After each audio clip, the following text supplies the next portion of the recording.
Quisiera en este momento continuar con nuestra tercer espacio de conferencia. Queremos invitar a Angélica Uribe. Ella es abogada de nacionalidad venezolana, viviendo en Panamá, con más de 13 años de experiencia en el ámbito humanitario, especializada en rendición de cuentas a personas afectadas y protección de poblaciones vulnerables. Actualmente se desempeña como oficial de protección comunitaria en la Oficina Regional de ACNUR para las Américas y el Caribe, allí en la Ciudad del Saber, en Panamá, donde lidera procesos de fortalecimiento comunitario, participación de personas desplazadas y mejora de mecanismos de respuesta inclusiva en contextos migratorios. Ha trabajado en terreno y a nivel regional en la implementación de políticas de protección, gestión de riesgo y asistencia a refugiados, promoviendo enfoques centrados en la dignidad, la participación y la corresponsabilidad de las comunidades. Su labor busca articular el trabajo entre agencias, gobiernos y sociedad civil para garantizar la protección efectiva y sostenible de las personas en movilidad humana. Muchísimas gracias, Angélica, por acompañarnos. Este es tu tiempo para poder escucharte gratamente. Muchísimas gracias, Fabián. ¿Sí me escuchan bien? Para probar, perfecto. Bueno, un placer acompañarles esta tarde y un gusto también poder compartir el panel también con colegas como Mariana y Fabiola, con quien coordinamos y trabajamos muy de la mano recurrentemente. Agradezco el espacio y la oportunidad de estar con ustedes esta tarde. Y qué suerte de verdad que podamos tener un espacio de reflexión, especialmente en los tiempos que estamos viviendo, ¿no? Este tipo de espacios creo que es importante que los podamos resguardar y que podamos siempre tener este espacio de reflexión desde una perspectiva técnica, académica, y que nos permita también repensar el trabajo y de qué forma podemos trabajar de la mano para avanzar hacia mejores resultados y beneficio de protección para las personas que más lo necesitan. Entonces creo que estos espacios hoy más que nunca son súper importantes que se puedan preservar y defender. He preparado un poco una presentación para compartir unas reflexiones desde la perspectiva de movilidad humana y la desigualdad de género en el contexto de las Américas. Un poco lo que tenía preparado era estructurado desde lo general hacia lo concreto, pero bueno, por suerte Loida, Mariana y Fabiola ya han dado un entendimiento, ¿no? De dónde estamos parados en términos de la situación de movilidad humana en la región. Y luego creo que el siguiente componente de mi presentación está dedicado a mirar un poco qué evidencia tenemos, ¿no? Qué estudios tenemos con relación a esta mirada de género y luego cerrando con algunas recomendaciones. Voy a compartir un poco la presentación. Avisan cuando la puedan ver. Segundito. A ver.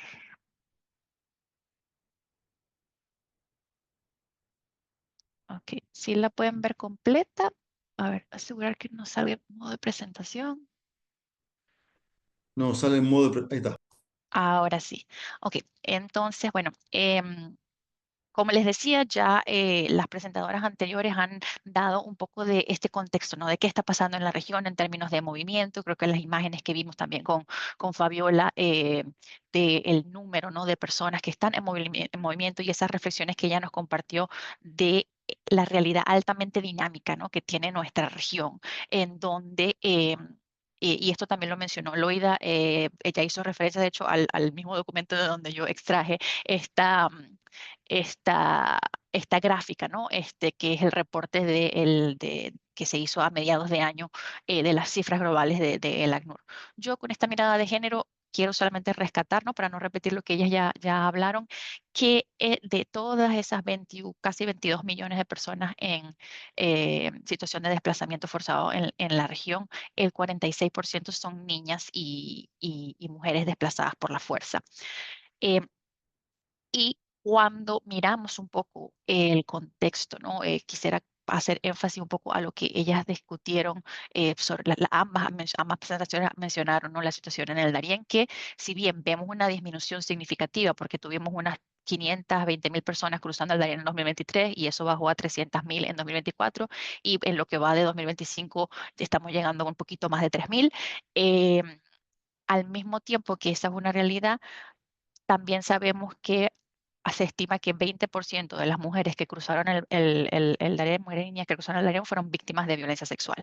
Entonces vemos que son rutas bastante peligrosas y que en todas estas dinámicas de deportaciones, de medidas restrictivas, obviamente empujan a las personas a rutas cada vez más peligrosas y que eso obviamente tiene un impacto desproporcionado en mujeres, niñas y personas con identidad de género diversa.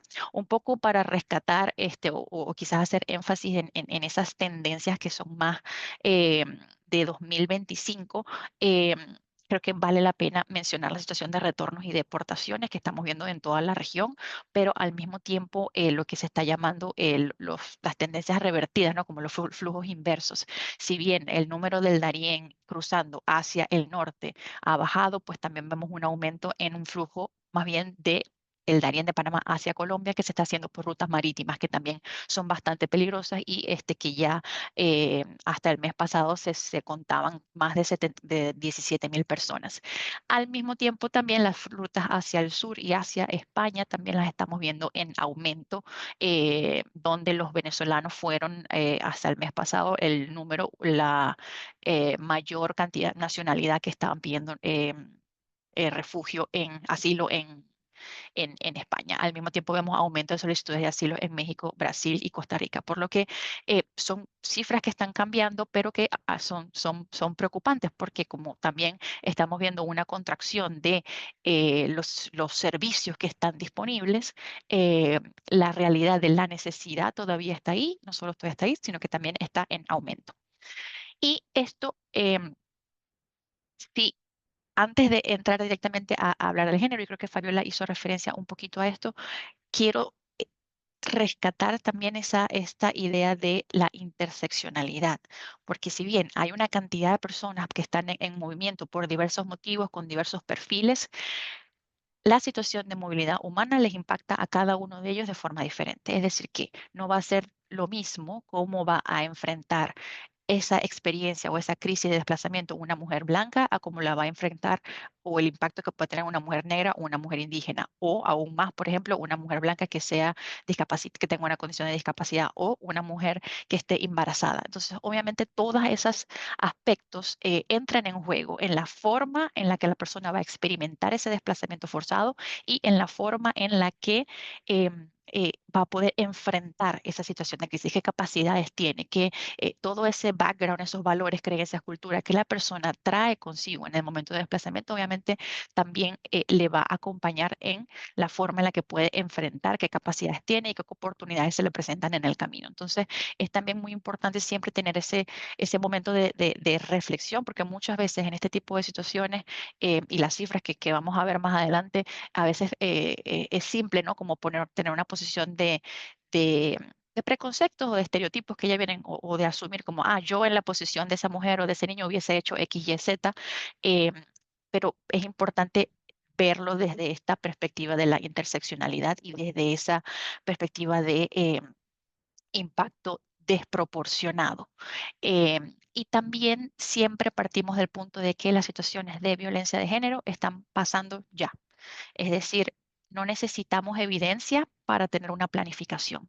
Entonces, un poco lo que quiero rescatar aquí también es la importancia de que desde el comienzo en que se establece una respuesta humanitaria, una respuesta a una emergencia, a una situación de desplazamiento forzado, tenemos que pensar desde el día uno que ya en ese contexto están ocurriendo situaciones de violencia de género que necesitamos que nuestros servicios puedan mitigar, responder y prevenir.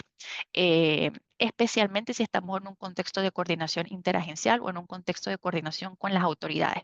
¿Por qué? Porque a veces decidimos protocolos y decimos, ah, no vamos a entrar en esos temas espinosos o no vamos a entrar, vamos a hacer lo básico para que podamos avanzar, pero muchas veces eso que decidimos con una intención de que fuera temporal termina siendo el protocolo que se establece de ahí para adelante y que cambiarlo puede ser muy difícil. Entonces es bien importante tener esta perspectiva, ¿no? Desde la creación de cualquier o desde el inicio de cualquier coordinación, poder siempre tener esta perspectiva de que desde la edad, género y diversidad hay afectaciones diferenciadas para todas las personas, para cada una de las personas.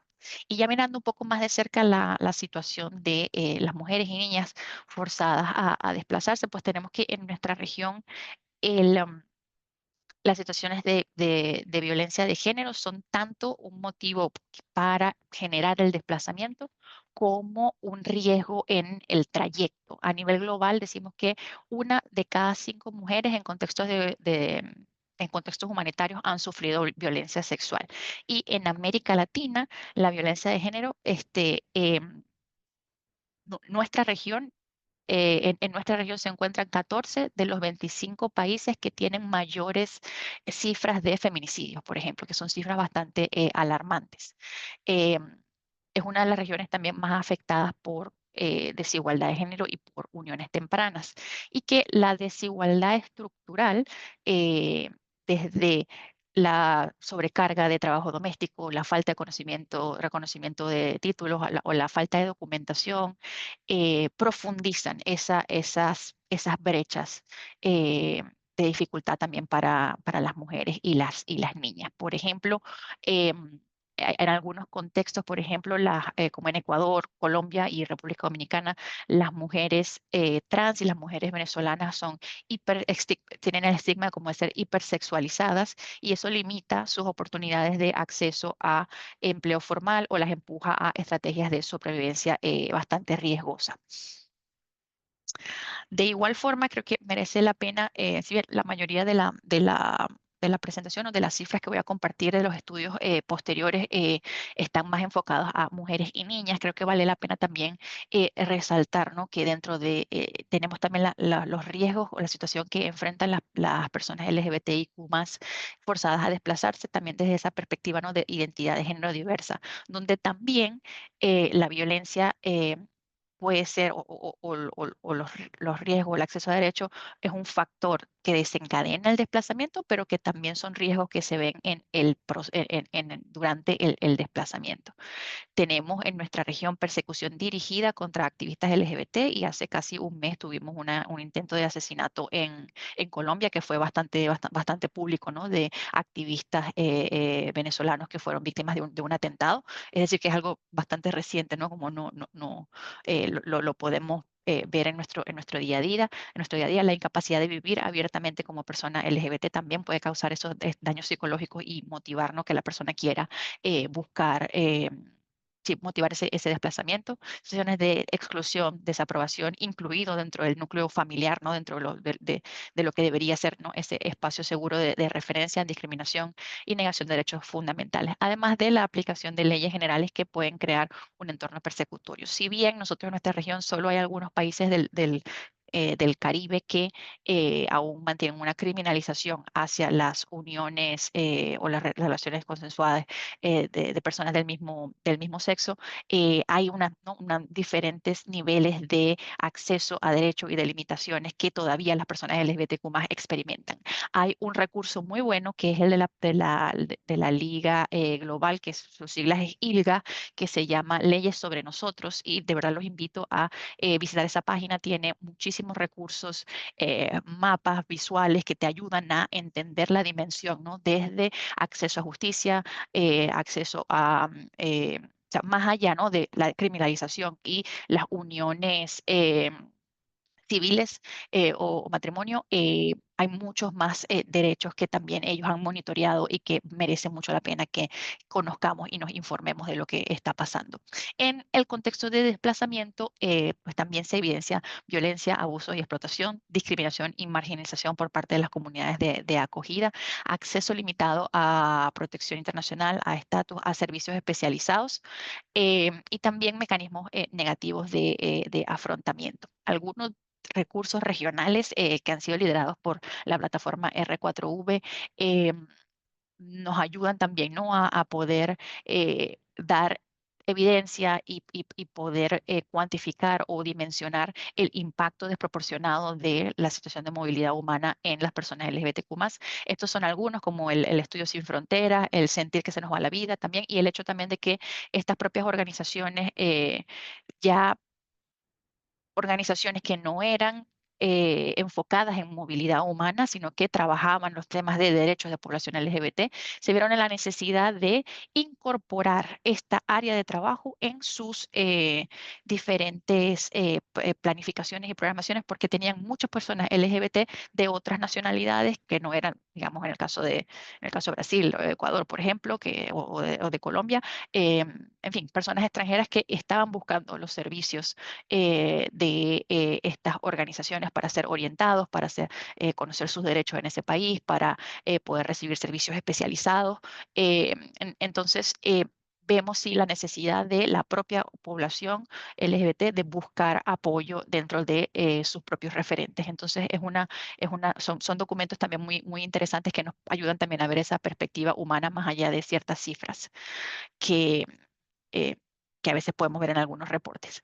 Em, Otro documento, ya entrando nuevamente al tema de género en general, que me parece interesante, es el estudio que lideró Naciones Unidas a nivel regional, que es el perfil de género y que nos habla sobre la desigualdad de género en la movilidad humana, que fue un estudio bastante comprensivo y en el que se resalta las brechas estructurales de género, como por ejemplo, las mujeres migrantes y refugiadas enfrentan tasas de desempleo mucho más altas, por ejemplo, hasta el 54% en Brasil, por ejemplo, frente a un 24% de los hombres.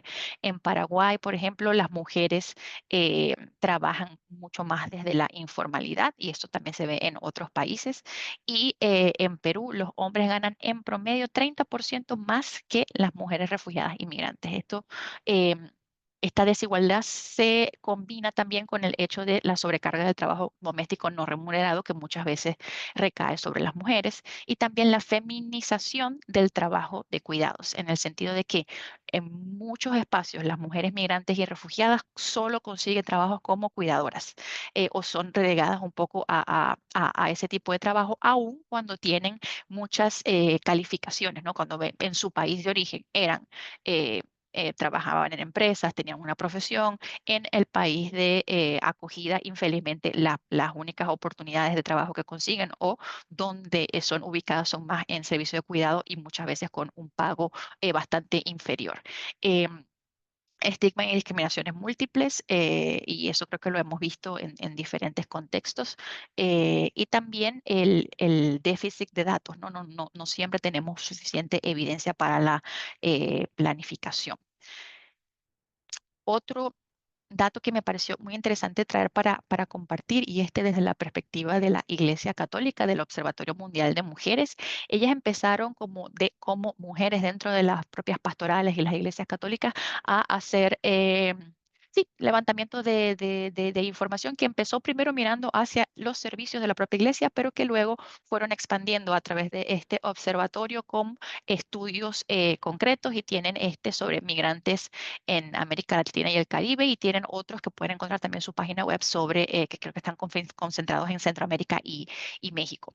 Si bien este eh, estudio no incluye la perspectiva de mujeres desplazadas internas y refugiadas, y eso para nosotros del ACNUR obviamente es un punto de abogacía, ¿no? Como la importancia de sí, las palabras importan, como decimos y el hecho de poder, de no nombrar o de no específicamente describir también que esta situación también se aplica o que puede afectar a las personas desplazadas y refugiadas internas, pues las invisibiliza, ¿no? De alguna forma. Entonces, es importante que siempre que hablemos de esta realidad de movilidad humana, incorporemos, ¿no? A todas las diferentes perfiles que se pueden encontrar. Sin embargo, creo que es un dato bastante interesante.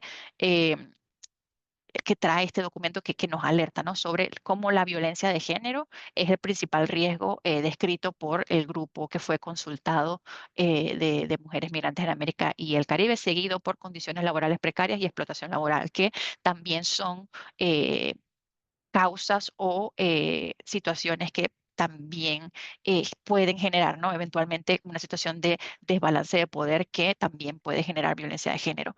Entonces, nuevamente volvemos a esa idea de la interseccionalidad, de cómo los factores económicos, sociales, culturales, que también los habló eh, Fabiola, ¿no? Son causa del desplazamiento, causa de la violencia como la pobreza, la discriminación y la inestabilidad política. Otro estudio, este un poquito más viejito, este es de 2002 y fue liderado a nivel regional por el ACNUR y por Hayas, que fue nuestro derecho a la seguridad, que buscaba un poco colocar a las mujeres en el centro, ¿no? Como en esa búsqueda de soluciones para entender desde una mirada poco más regional. Participaron 7 países en el proceso de consulta, pero quería un poco mirar qué estaba pasando tanto durante el viaje como en el destino y los resultados también fueron preocupantes, ¿no? El 62% de las mujeres reportaba sentirse insegura en el viaje y el 35% en el país de destino, lo que también nos da una reflexión de cuánto importante es ese trabajo comunitario, ese primer círculo, ¿no? De protección que podemos tener desde la familia y la comunidad, que obviamente durante el desplazamiento se rompe. Eh, Aun cuando hayas viajado con tu familia, ¿no? Y también hemos visto muchas situaciones y también hay estudios que hablan sobre eso, donde, por ejemplo, parejas que no eran violentas antes del desplazamiento el cambio o la crisis a la que son enfrentadas después del desplazamiento, por ejemplo, un hombre que era el proveedor de familia, que tenía, ¿no? Una dinámica familiar ya bastante definida, al esa dinámica romperse, puede ser que también se convierta, ¿no? En una persona violenta, como, en fin, un mecanismo negativo de afrontamiento a la situación que están enfrentando. Entonces, pues, estas cifras un poco para la reflexión, ¿no? Del cuánto desproporcional es ese impacto para mujeres y niñas. Otro estudio, porque ya digamos que los estudios que les venía compartiendo estaban más mirando eh, los incidentes, las situaciones de riesgo. Ahora tenemos un estudio del Banco Mundial que lo está mirando desde la perspectiva de los servicios que están disponibles, ¿no? Entonces ya sabemos que la violencia está pasando, tenemos suficientes estudios que nos dan cifras bastante alarmantes, pero ahora tenemos este que nos dice que las mujeres que son sobrevivientes de violencia y no buscan asistencia, bien sea porque no hay asistencia disponible en sus cercanías, digamos el 39% dice que no tenían servicios accesibles dentro del rango de un kilómetro, así que puede ser bastante difícil o hasta costoso poder acceder a los servicios que estaban disponibles. Y esto es un estudio del año pasado, así que ya para este año posiblemente ese perímetro de un kilómetro se haya ampliado un poco más, porque como podemos ver, hay varios servicios que infelizmente eh, eran eran proveídos por organizaciones de sociedad civil que ya hoy fueron desfinanciadas y no están disponibles. Y luego también hay barreras sociales, legales e institucionales, ¿no? Desde la desinformación, muchas mujeres también tienen dificultades de identificar, ¿no? Que lo que están experimentando es violencia. La falta de conocimiento sobre sus derechos, como que, ok, eh, eh, o esa idea colectiva, ¿no? De que las situaciones de violencia son algo que se vive como en el fuero interno o en el fuero privado, no debe hablarse de esto, situaciones de discriminación o hasta las propias barreras lingüísticas o como nuevamente que el hecho que los servicios no están disponibles o en muchas ocasiones no hay alguna barrera para el acceso en términos de, si no tenía documentación no va a ser priorizada, ese tipo de situaciones que sabemos que infelizmente también se presentan como en fin, un reflejo también de la propia discriminación.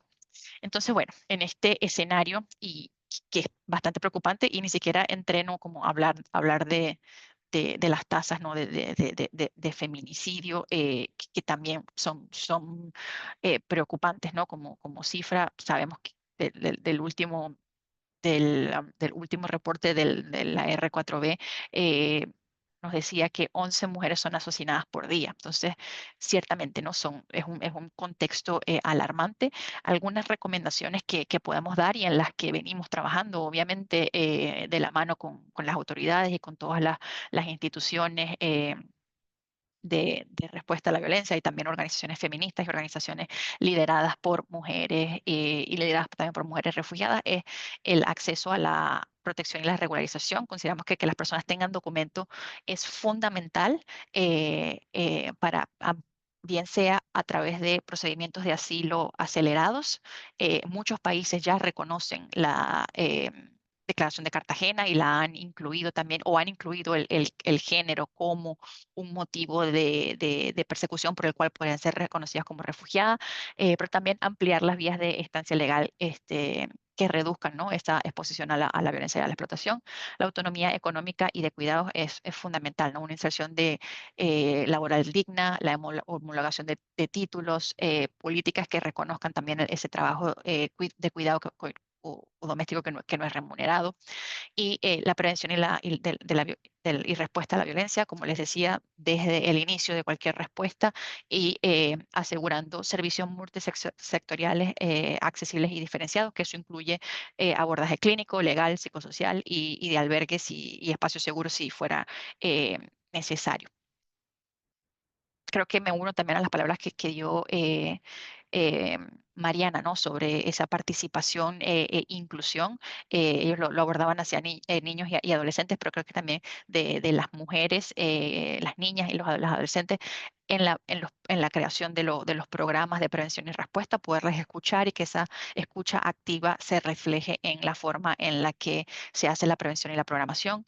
eh, Ampliar las estrategias de comunicación, poder fortalecer también ese trabajo con organizaciones comunitarias, especialmente con las organizaciones lideradas por mujeres. Creo que hasta ahí lo dejo. Les comparto también mi email y quedo a disposición también si hubiese alguna pregunta.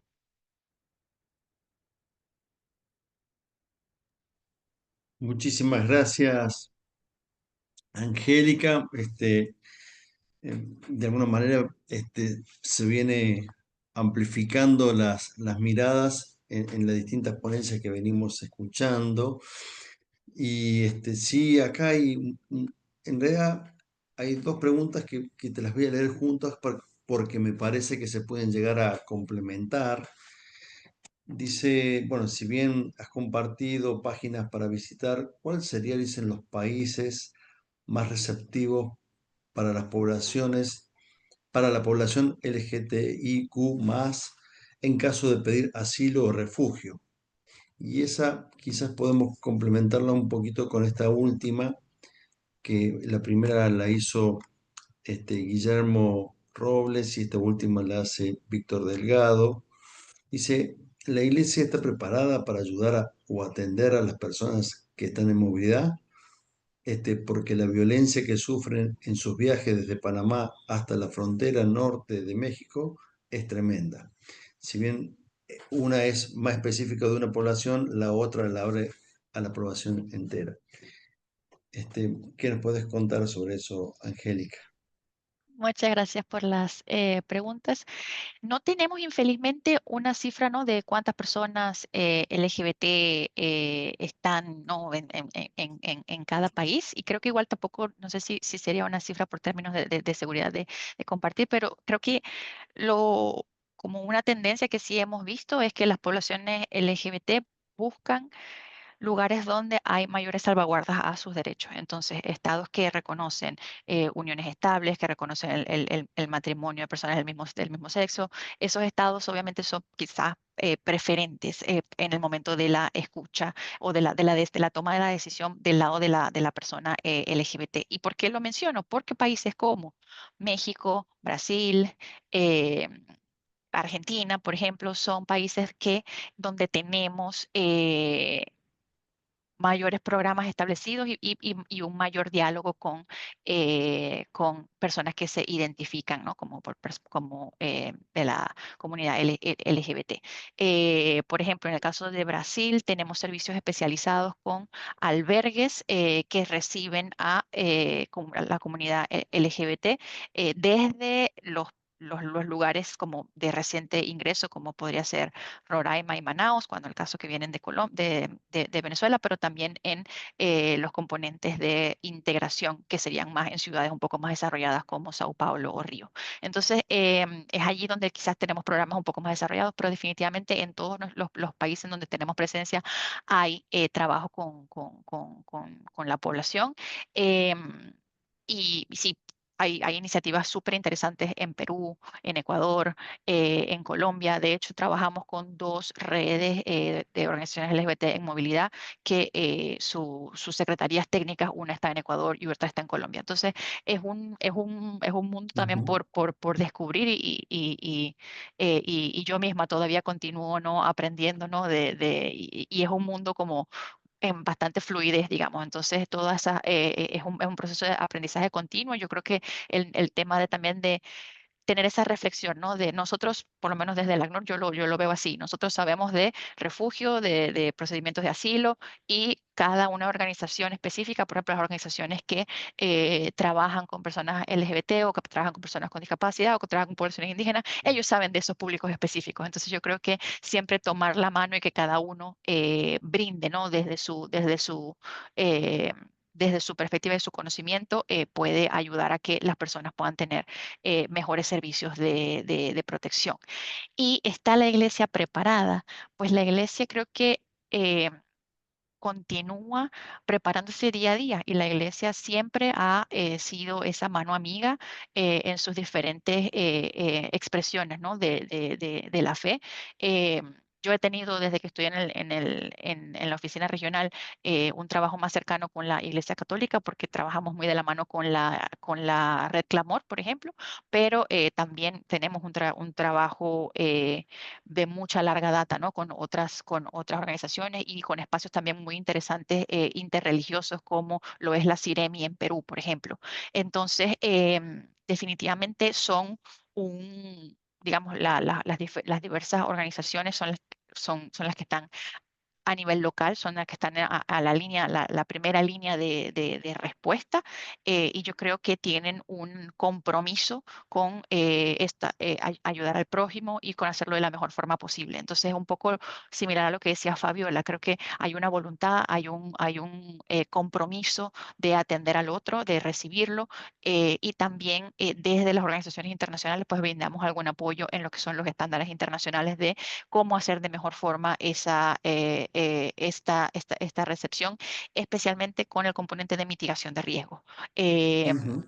Especialmente lo vemos en el contexto de albergues, por ejemplo, donde siempre buscamos, ¿no? Que los albergues puedan tener el, cumplir con los estándares lo más posible y creo que hay diferentes ejercicios de capacitación, de intercambio de conocimientos, de fortalecimiento de redes que son importantes. Entonces, sí, definitivamente no solo la iglesia está preparada, es algo que viene haciendo pues, desde muchísimos, muchísimos años Seguro. y que bueno, nosotros siempre estamos disponibles para seguir trabajando de la mano con las iglesias y las diferentes organizaciones basadas en la fe para poder brindar nuestro granito de arena desde la perspectiva técnica. Gracias, Angélica. Una preguntita más antes de dar lugar a la próxima conferencia. Y que en realidad la pregunta no va a estar enfocada tanto a la gente que padece este tema de la movilidad humana con sus distintas situaciones que fuiste manifestando, contándonos, describiendo, sino pensando más bien en las organizaciones que trabajan asistiendo, digamos, de alguna manera, ¿no? Vos habías mencionado el tema de que es mejor primero trabajar el protocolo, armar el protocolo antes de accionar, porque una vez que empezás a accionar ya es más difícil hacer algún tipo de modificación a esas maneras de trabajar. Y en base a eso, pensaba si, bueno, ya de por sí lo complejo que es construir un instrumento colectivo, ¿no? Porque un protocolo es un instrumento colectivo de acción frente a diversas situaciones, en este caso de movilidad humana. Y si vos crees que lo complejo de esos armados de protocolo o de esos armados de herramientas para el trabajo con movilidad humana están vinculados más a lo relacional, que tiene que ver con el prejuicio, el rechazo, la incomprensión, la inclusión, o están vinculados más la problemática de ese armado, esa complejidad, a la tarea en sí misma, a los modos culturales de cómo se realizan las cuestiones, ¿no? Entonces, esto nos hace mirar, digamos, es la otra mirada, digamos, venimos describiendo el trabajo que es muy valioso, que hacen distintas organizaciones, pero también a veces es bueno poder revisarnos cómo hacemos o cómo construimos lo que hacemos, en la asistencia, el trabajo transformacional, la ayuda, el sostenimiento de estas situaciones, ¿no? Hay, hay un poco de todo, ¿no? Muchas veces tú puedes tener una legislación maravillosa, pero igual hay discriminación, ¿no? O sea, todo eso también, por eso creo que esa reflexión un poco de que también somos seres humanos y nosotros también tenemos, ¿no? O incluso yo, que ya trabajo estos temas y que vengo aquí a hablarle a ustedes, o sea, todos tenemos nuestra realidad, la forma en la que crecimos, pero bueno, es esa reflexión de, de ir conociendo y de podernos ir sensibilizando nosotros, pero también al equipo con el que trabajamos y muchas veces a las autoridades. A mí me pasó en el caso de Brasil y creo que en Brasil fue donde yo comencé a trabajar un poco más de la mano con personas LGBT y aprendí muchísimo porque... Y justamente por eso hacía la referencia del tema de los protocolos, porque obviamente, en la emergencia está llegando la gente, hay que resolver, hay que ir adelante, ¿verdad? Pero ¿qué nos pasó? Por ejemplo, les comparto esa reflexión. Las personas LGBT no se sentían seguras dentro de los abrigos y ya habíamos visto también situaciones de violencia en contra de hombres gay. Entonces ellos se acercaron a la coordinación y nos dijeron, miren, nosotros quisiéramos que por favor nos pongan a todos en una misma carpa, o sea, como que porque designemos una carpa donde las mujeres trans y los hombres gay podemos quedarnos en vez de que nos tengan por todos lados. Al principio nosotros dijimos, pero wow, o sea, es como de una discriminación, como que los vamos a poner a ellos separados, como si fuera, pero era una medida en la que ellos se sentían más seguros, porque cuando estaban como uno por aquí, uno por allá, ya habían sido víctimas de violencia y también habían compartido situaciones donde también nos pidieron que ellos preferían un horario para usar el baño, porque cuando estábamos yendo al baño con todos los hombres se sentían muy incómodos, que de repente estaban en la fila y alguien le pasaba la mano, ese tipo de cosas que son acoso también, acoso sexual. Entonces, escuchar lo que está pasando, ¿no? Tener esa reflexión.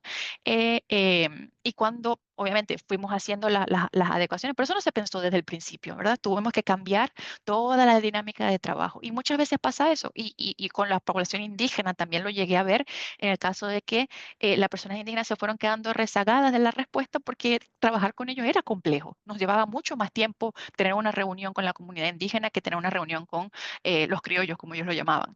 Pero ¿qué terminó pasando? Que la población se fue quedando y hoy día tenemos personas en los abrigos indígenas de la operación que si bien yo de verdad soy muy orgullosa de poder haber tenido la oportunidad de haber trabajado en esa operación porque aprendí muchísimo y la respuesta que brinda el gobierno brasileño es admirable, pero no se puede negar tampoco que hay personas indígenas que tienen más de 5 años en un albergue, que los albergues deberían ser un espacio transisorio, ¿no? Pero ¿por qué fue eso? Porque ahí es muy complejo, vamos a dejarlo para después. Entonces, importante no poder pensar en esa integralidad y cómo la respuesta que vamos a preparar responde a cada uno de los perfiles, era un poco la reflexión que yo quería traer.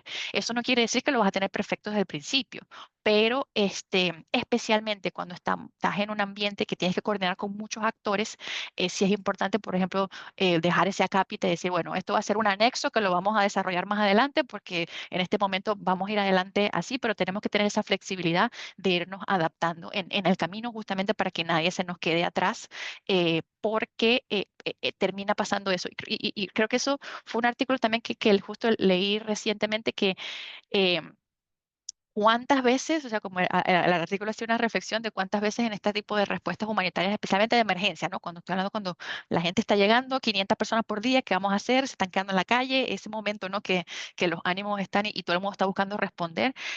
Muchas veces, y en el artículo la persona compartía varios ejemplos de muchas veces porque nos fuimos de frente en preparar como algo básico, pero y el tema de violencia de género lo dejamos para después, el tema de LGBT lo dejamos para después, el tema de los indígenas para después, lo de discapacidad para después, y se nos fue quedando una respuesta donde la gente no tenía acceso. Entonces es un poco la reflexión que quería traer en ese sentido. Excelente, Angélica, muchas gracias. Este, eh, como parte de los desafíos, qué bueno es aprender de las experiencias de los demás. ¿No? Uno dice, no, pues esto es sabido, pero en realidad ni en la vida personal ni en las vidas institucionales muchas veces tomamos esto como un gran, este, una mirada de horizonte. Queremos a veces hacer nuestros propios caminos y mancomunadamente seguramente esos aprendizajes nos ayudarán a evitar errores. Así que creo que la experiencia que vamos compartiendo, una de las experiencias que vamos compartiendo aquí en el precongreso nos ayuda a esto, ¿no? Cómo el trabajo y la experiencia de otras organizaciones e instituciones de alguna manera pueden ayudarnos a este, evitar errores o eh, ir por caminos equivocados desde el principio. Así que nuevamente muchas gracias, Angélica.